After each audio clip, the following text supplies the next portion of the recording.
Hello student, आज की इस वीडियो में देखेंगे 8th ग्रेड अभ्यास पुस्तिका 2024-25 कक्षा 8 विषय विज्ञान। आज की वीडियो में देखेंगे अध्याय एक में है सरल उत्पादन एवं प्रबंध। तो चलिए आगे देखते हैं। तो आपको जो है यहाँ पे इस तरह से लिख लेना है। लिखा है कृषि में उपयोग आने वाले उपकरणों को छाँट कर लिखिए। तो आपको जो है इनमें से छाँट कर लिखना है। जैसे यहाँ पर लिखा है हल, ट्रैक्टर, कुदाली, सीड ड्रिल।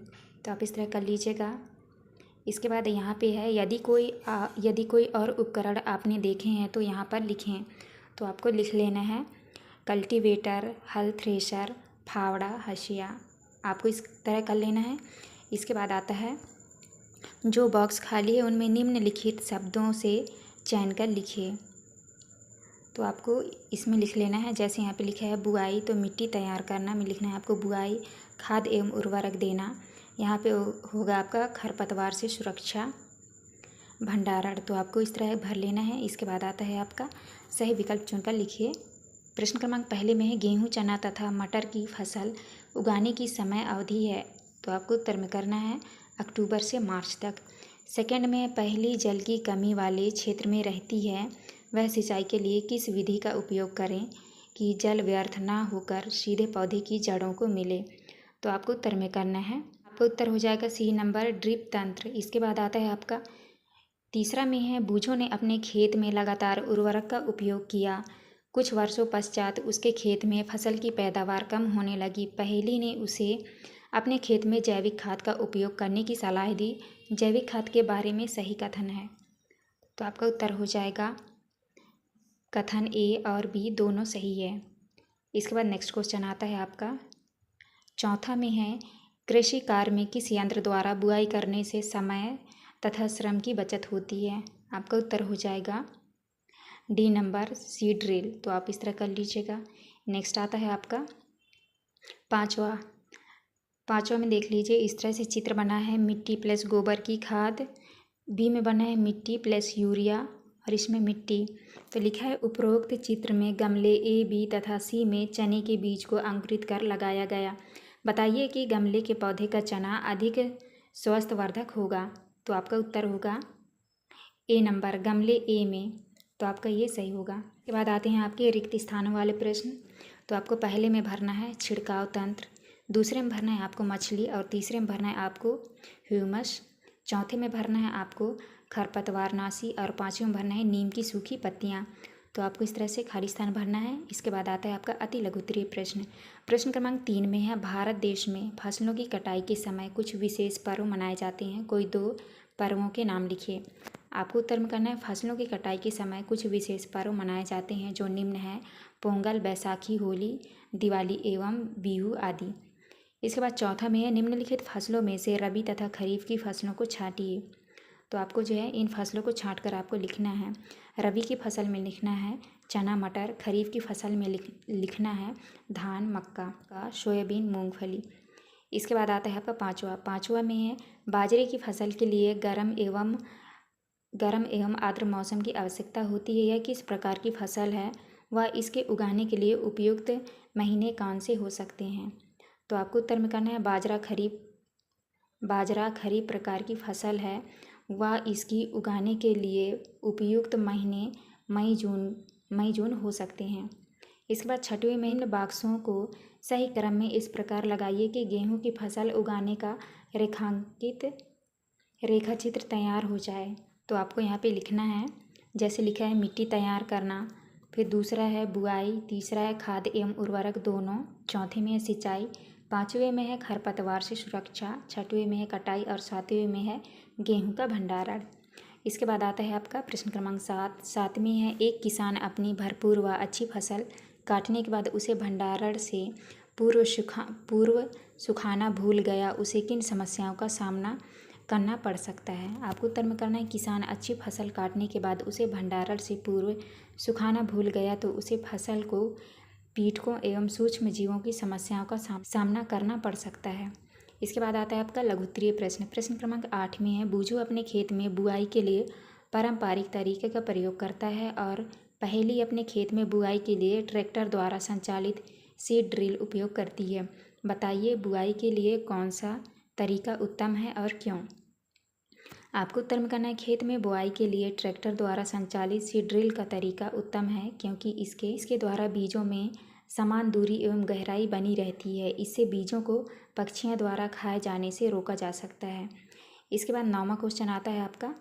प्रश्न क्रमांक 9 में है चित्र को पहचानिए। ये चित्र सिंचाई की किस पद्धति से संबंधित है? चित्रों को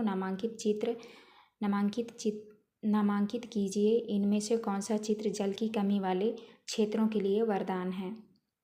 तो यहाँ पे देख लीजिए, लिखा है मोट, रहट, छिड़काव तंत्र, ड्रिप तंत्र। यहाँ पे आपको लिखना है इसमें से ड्रिप तंत्र का चित्र जल की कमी वाले क्षेत्रों के लिए वरदान है क्योंकि इस विधि में जल बूंद बूंद करके सीधे पौधे की जड़ों में गिरती है। इसके बाद नेक्स्ट आता है आपका प्रश्न क्रमांक 10। प्रश्न क्रमांक 10 में कभी कभी खेत में फसल के साथ कुछ अन्य अवांछित पौधे भी उग जाते हैं जो आप उन्हें कैसे हटाएंगे और क्यों हटाएंगे? आपको उत्तर में करना है खेत में फसल के साथ कुछ अन्य अवांछित पौधे भी उग जाते हैं, उन्हें निराई करके हटाएंगे क्योंकि अवांछित पौधे जल, पोषक जगह और प्रकाशन से स्पर्धा कर फसल की वृद्धि पर प्रभाव डालते हैं। नेक्स्ट है आपका 11 में है एक बर्तन में स्वस्थ और कमज़ोर बीज रखें। हम इसमें से स्वस्थ और कम बीजों को कैसे पृथक करेंगे? आपको करना है एक बर्तन में स्वस्थ और कमज़ोर बीज रखे हैं। हम इनमें से स्वस्थ और कमज़ोर बीजों को पृथक करने के लिए एक बर्तन में पानी लेंगे, उसके बाद उसमें बीज डालेंगे। स्वस्थ बीज नीचे जाएगा एवं कमज़ोर बीज ऊपर तैरने लगेगा। नेक्स्ट आता है आपका 12 में है आपको खेती के लिए एक सूखा भूखंड दिया गया है। बीजों को बोने से पूर्व आप क्या क्या तैयारी करेंगे और क्यों? तो आपको करना है बीजों को बोने से पूर्व हम सबसे पहले मिट्टी को पलटना तथा उसे पोला करेंगे क्योंकि उलटने पलटने और पोल करने से पोषक पदार्थ ऊपर आ जाते हैं और पौधे इन पोषक पदार्थों का उपयोग कर सकते हैं। अतः मिट्टी को उलटना पलटना एवं पोला करना फसल उगाने के लिए अत्यंत महत्वपूर्ण है। नेक्स्ट है आपका दीर्घ उत्तरीय प्रश्न। प्रश्न क्रमांक 13 में है बूझो तथा पहेली अपने खेत में खड़ी फसलों को देखकर बातचीत कर रहे हैं, तो आप जो है इसको पढ़ लीजिएगा। क्वेश्चन आता है उपरोक्त बातचीत के आधार पर प्रश्नों के उत्तर दें। पहला प्रश्न है उर्वरक में कौन से पादप पोषक तत्व प्रचुरता में पाए जाते हैं? आपको उत्तर में करना है उर्वरक में नाइट्रोजन, फास्फोरस तथा पोटेशियम तत्व प्रचुरता में पाए जाते हैं। नेक्स्ट क्वेश्चन है मिट्टी को ह्यूमस कौन प्रदान करता है? तो उत्तर में करना है मिट्टी को ह्यूमस सूक्ष्मजीव प्रदान करते हैं। तीसरे में जैविक खाद से क्या लाभ है? उत्तर में करना है जैविक खाद से मिट्टी को ह्यूमस अधिक प्राप्त होते हैं एवं फसल में अधिक गुणवत्ता होती है, यह जो स्वास्थ्य के लिए लाभदायक है।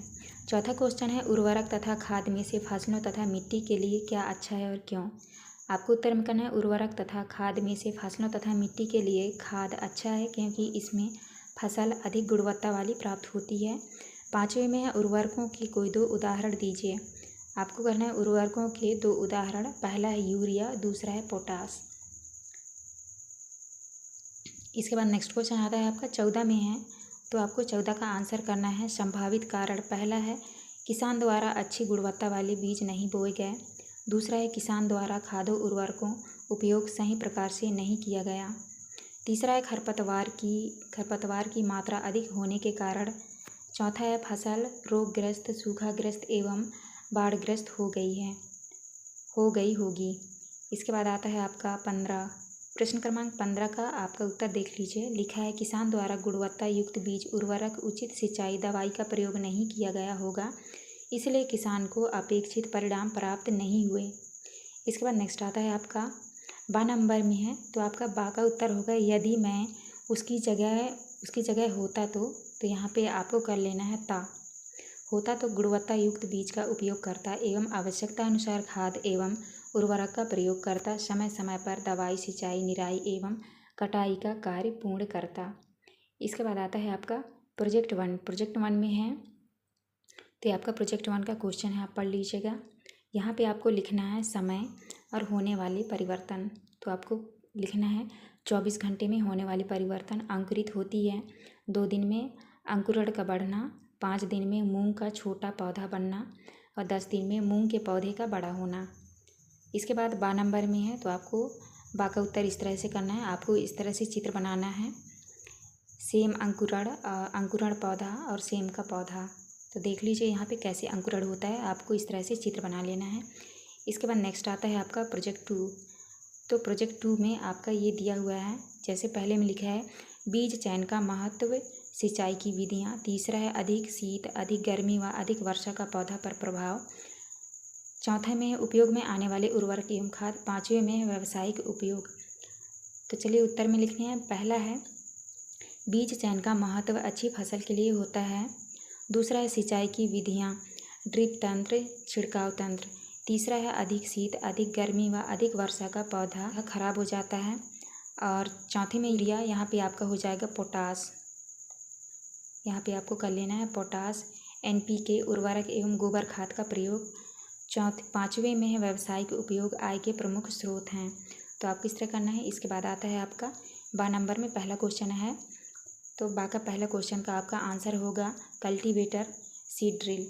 इसके बाद नेक्स्ट क्वेश्चन आता है, देखना है आपको पौधों के खरपतवार से बचाने के लिए पौधशाला में उगाया जाता है। चौथा का उत्तर होगा खरपतवार जल व पोषक एवं फल की वृद्धि पर प्रभाव डालते हैं। पाँचवें का आंसर करना है आपको सुखाना, छानना। तो आपको इस तरह करना है। ये था आपका लास्ट क्वेश्चन। यहाँ पे हमारी वीडियो कंप्लीट होती है। वीडियो अच्छी लगी तो प्लीज़ हमारे चैनल को लाइक एंड सब्सक्राइब करिएगा। मिलते हैं अब नेक्स्ट वीडियो में।